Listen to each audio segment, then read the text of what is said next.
And you want something that's cohesive, quick, and efficient in producing, because you want to be able to get the idea down. You want it to sound good really fast, and overall you want to be able to repeat the process. Yo, what's going on, guys? Welcome back to another video. Obviously I'm in a different place. I'm on a job site right now, so I'm at my hotel recording this, so that's why it looks different.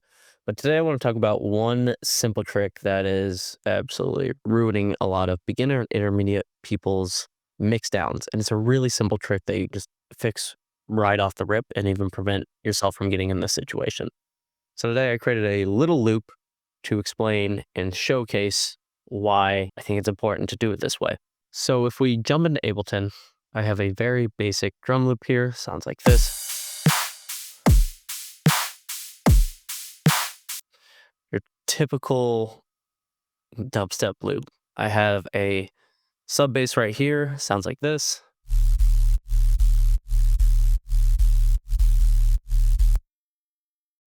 And I have all these mid basses. Sounds like this with the sub bass, I guess.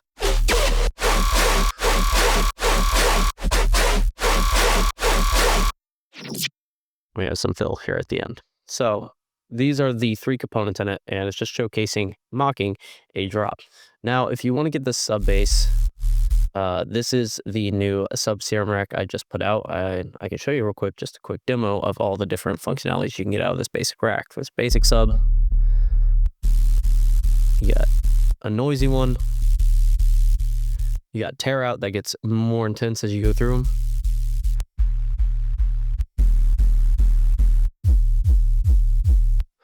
And you can get this sub rack on my Patreon down below. That is what's going to be used as the sub bass in this video.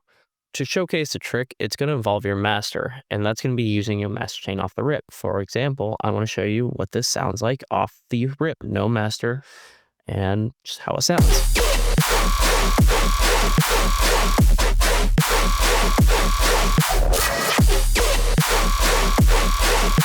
So as you can hear and see, we have chugs, we have sustain, sub, all 9 yards. It sounds really good.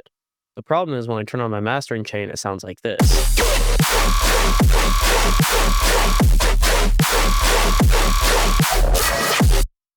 Which it sounds very distorted. And that is the biggest mixing issue is I'll see is people will just produce with their master chain off, go to master something, try to get to industry loudness, which this is hitting around -2 with chain on. And they're hitting all this distortion, mainly with their drums, subs, and their high end of their basses that you're just going to get blown out first. So how do we prevent that? Well, the easy prevention is just mix with your master chain on, which I also have this master chain on my Patreon as well.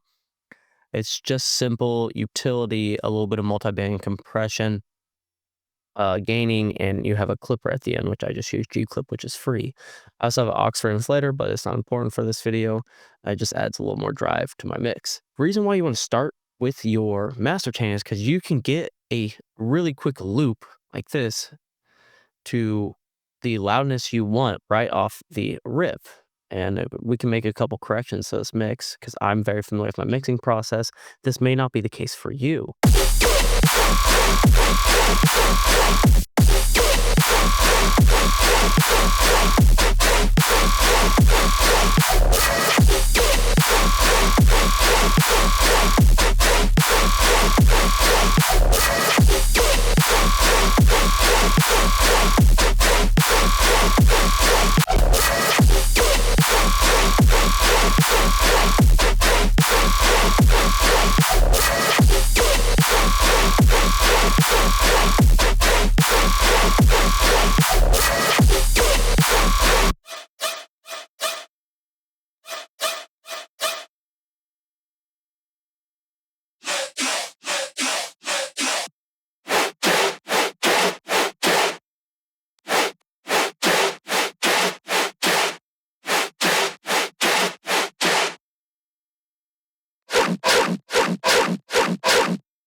So I quickly just did that in what, a minute, below over a minute.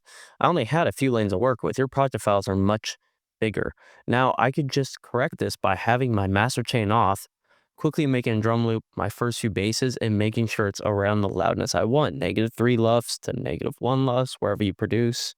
And that will prevent this whole problem. So make sure you're producing with your master chain on at all times. It doesn't hurt you, especially if you're producing loud and going hard into your clipper. Maybe without your master chain on, your drums aren't sounding like they're hitting. So you want that nice distorted kind of sound. Really punchy drums, but as soon as you turn the master on,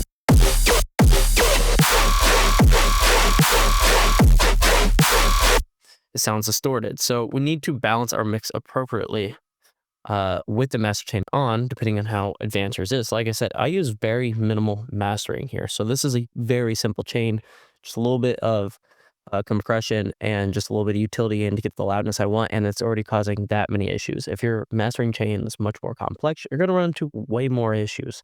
So just prevent yourself from running into that by just starting with it. Start with it and use a very simple master chain. This will allow you to get very similar results over time with your projects, making your sound more cohesive.